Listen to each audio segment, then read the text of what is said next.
আসসালামু আলাইকুম, শুভ অপরাহ্ন। যে যেখান থেকে আমার ভিডিও দেখছেন সকলকে আন্তরিক অভিনন্দন, শুভেচ্ছা ও ভালোবাসা। বাংলা ভিশন নিউজ পোর্টালের একটি নিউজ। পঞ্চগড়ে 3 বছরের শিশুকে ধর্ষণের চেষ্টার অভিযোগে যুবক গ্রেপ্তার।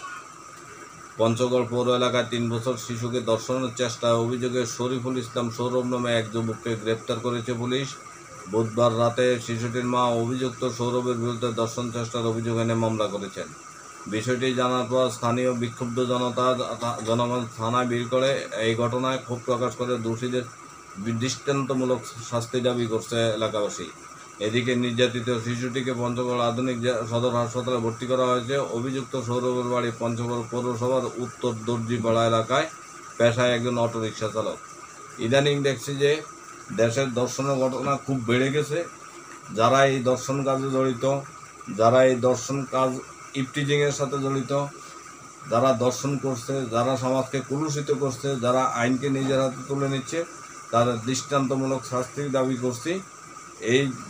এই শাস্তি দিতে হবে, এমনভাবে দিতে হবে যেন ভবিষ্যতে আর কেউ দর্শন করার কোনো সাহস না পায়।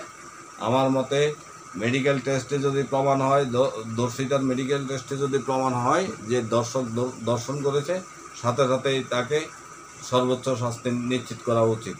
ভালো থাকবেন। আল্লাহ হাফেজ।